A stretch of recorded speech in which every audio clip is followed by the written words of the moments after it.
بسم اللہ الرحمن الرحیم کہ عورت جو ہے نا یہ ایک ایسا رشتہ ہے کہ اسلام نے اس کا احترام بہت زیادہ سکھایا ہے، خواہ وہ دین اسلام، وہ دین محمدی ہو، دین موسوی ہو، حضرت عیسیٰ علیہ السلام کا دین کیوں نہ ہو، وہ ابراہیم علیہ السلام کا دین کیوں نہ ہو، ہر دین میں عورت کو عزت دی گئی ہے، اس کا احترام سکھایا گیا ہے، خصوصاً مردوں کو۔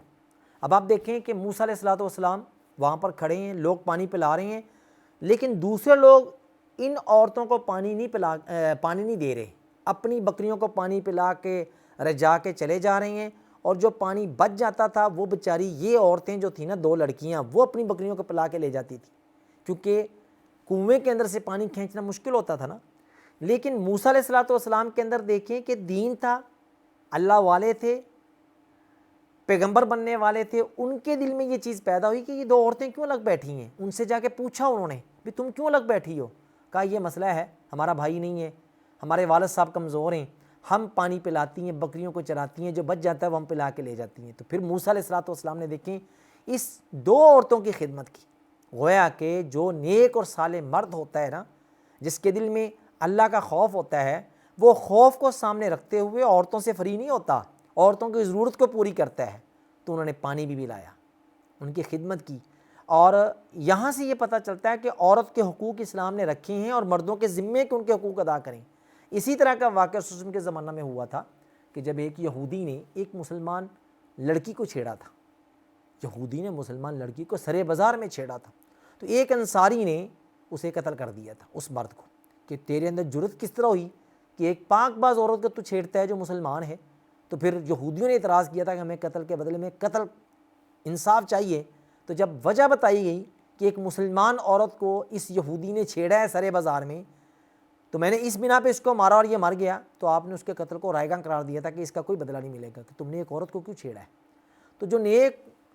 اور اچھے اخلاق والے متقی پرہیزگار مرد ہوتے ہیں، ان کا کام بنتا ہے کہ وہ خواتین کے حقوق کی پاسداری کرتے ہیں، ان کا خیال کرتے ہیں، ان کی ضرورتوں کو پوری کرتے ہیں۔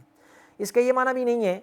کہ ساری کی ساری نعوذ باللہ عورتیں جو ہوتی ہیں وہ بری ہوتی ہیں۔ بسا اوقات عورت بڑی نیک و صالح ہوتی ہے کہ اگر کوئی مرد اسے بلا لے تو وہ واویلا نہیں کرتی، وہ بدتمیزی میں نہیں اتر آتی کہ تم نے مجھے کیوں بلایا ہے، بلکہ وہ چاہتی ہیں کہ ہماری کو مدد کرے۔ تو اس میں یہ پہلو بھی موجود ہے کہ جو نیک و صالح مرد ہوتے ہیں وہ خواتین کے کام آتے ہیں، اور اسلام کے دائرہ کار کے اندر رہتے ہوئے ان کی خدمت کرنا یہ اسلام کو مطلوب ہے، اسلام اسے پسند کرتا ہے، اسلام اس کی حوصلہ افزائی کرتا ہے۔ اللہ عمل کی توفیق عطا فرمائے جی۔ اس کے ساتھ ساتھ ایک اور واقعہ، چچا جو ہے وہ اپنے بھتیجے کا لحاظ کرے، چچا اپنے بھتیجے کا لحاظ کرے۔ اب سوال یہ پیدا ہوتا ہے وہ چچا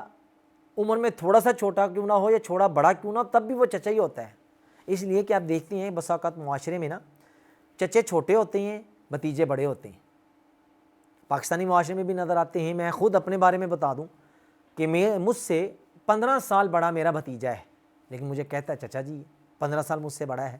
بسا اوقات رشتے ایسے ہوتے ہیں کہ چچا جو ہوتا ہے وہ چھوٹا ہوتا ہے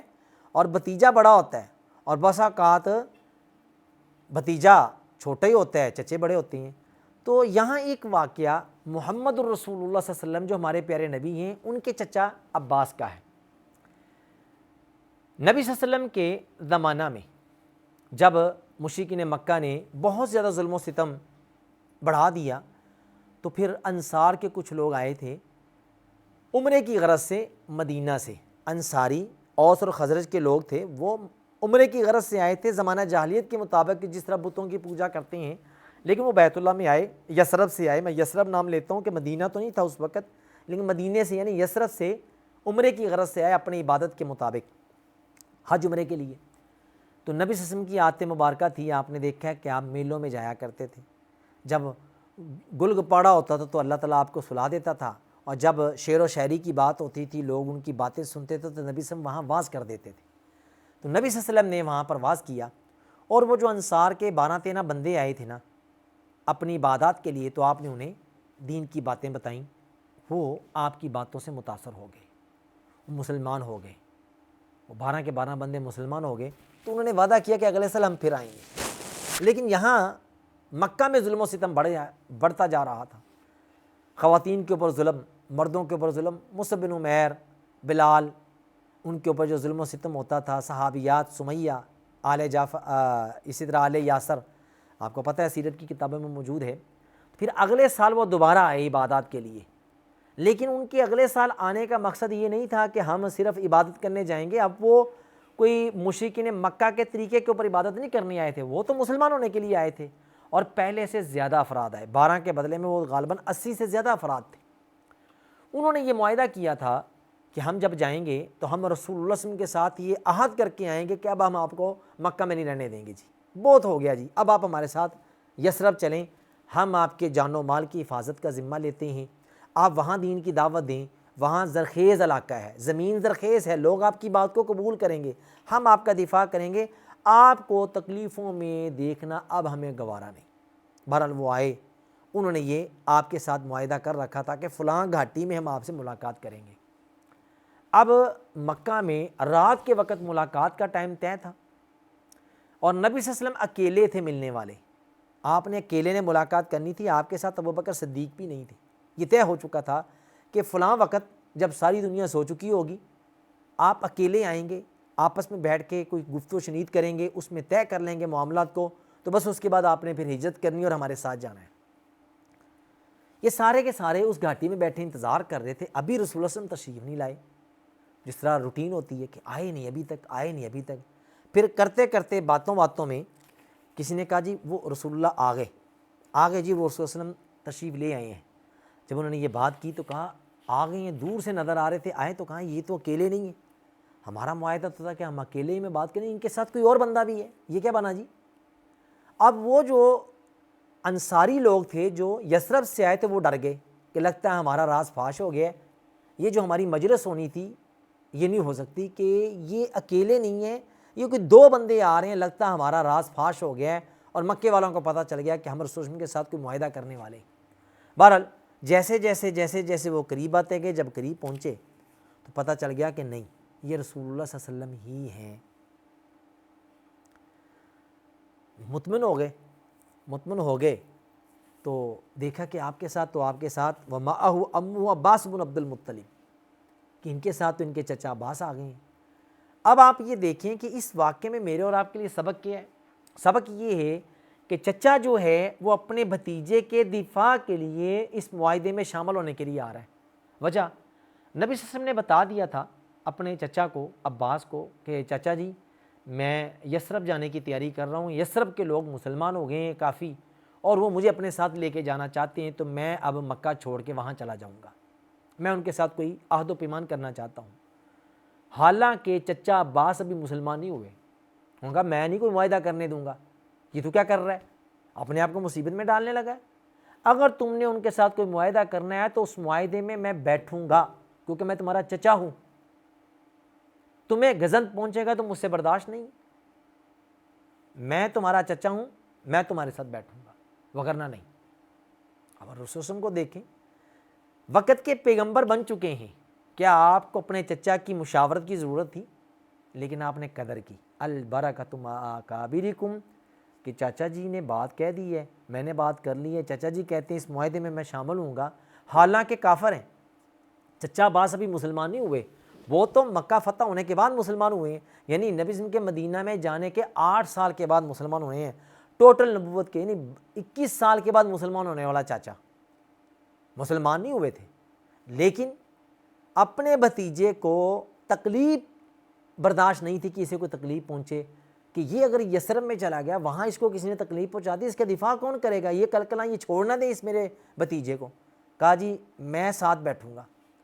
اب رسول اللہ صلی اللہ علیہ وسلم وقت کے پیغمبر ہیں، تو آپ نے یہ نہیں کہا کہ چچا جی مجھے آپ کی مدد کی ضرورت نہیں ہے،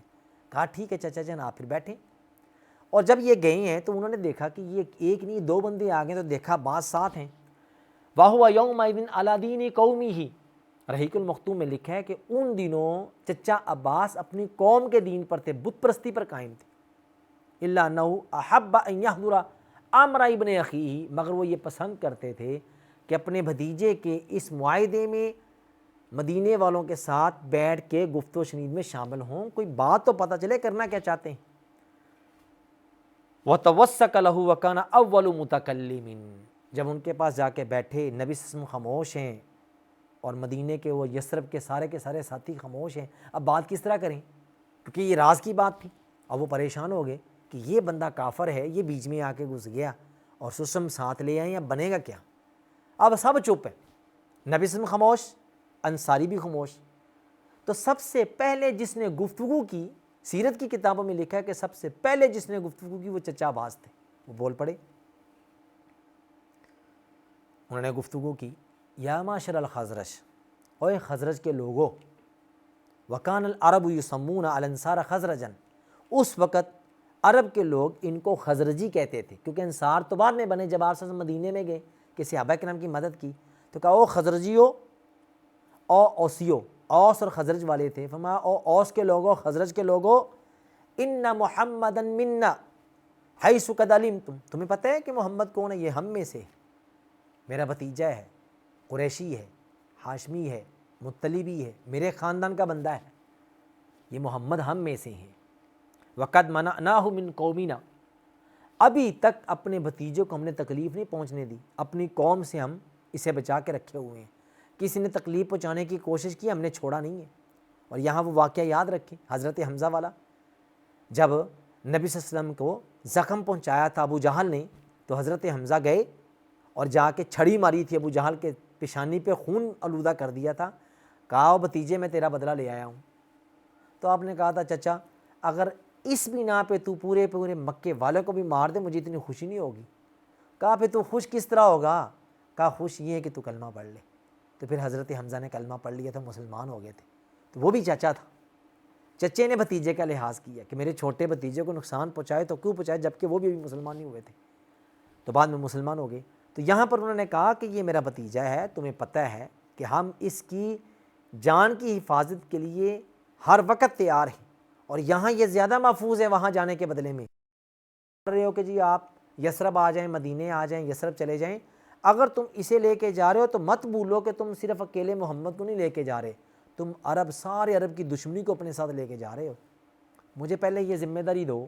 اگر تم اسے لے جاؤ گے، اگر عرب نے اس کے اوپر کسی قسم کا حملہ یا نقصان پہنچانے کی کوشش کی تو اس کی مدد کرو گے؟ انہوں نے کہا،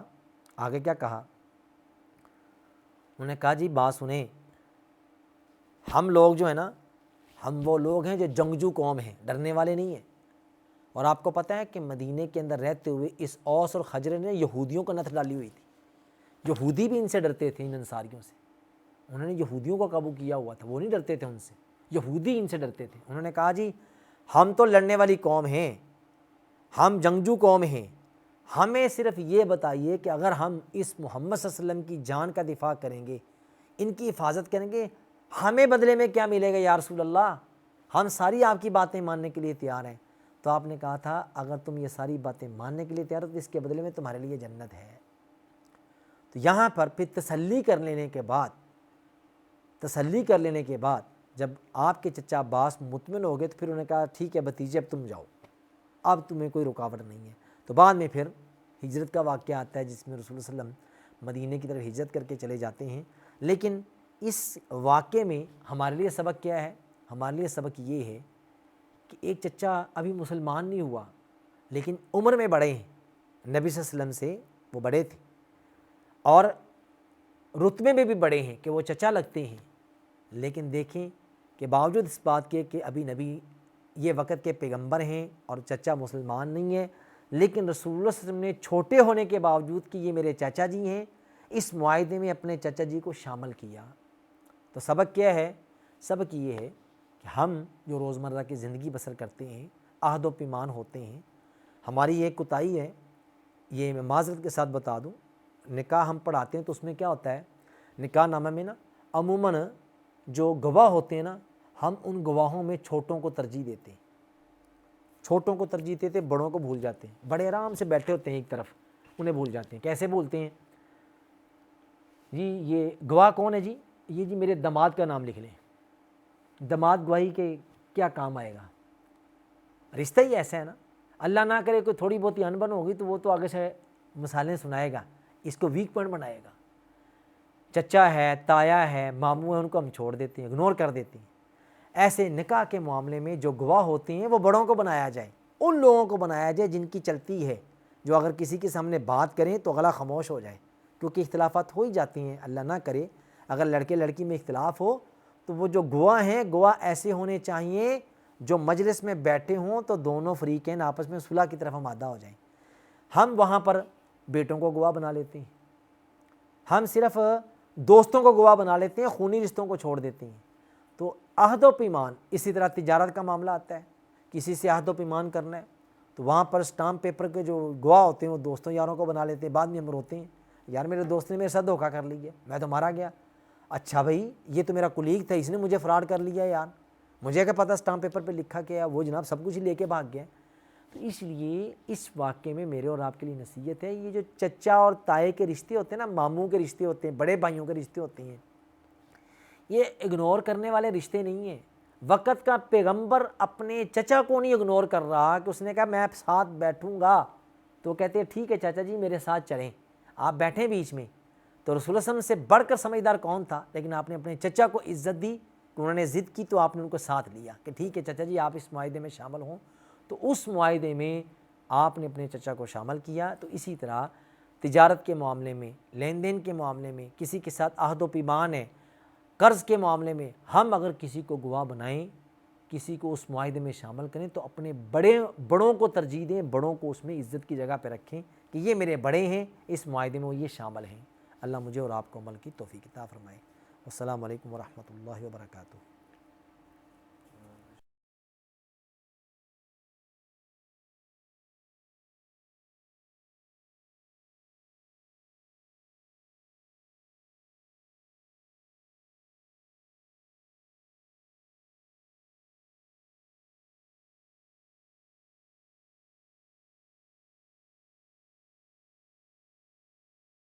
انہوں نے یہ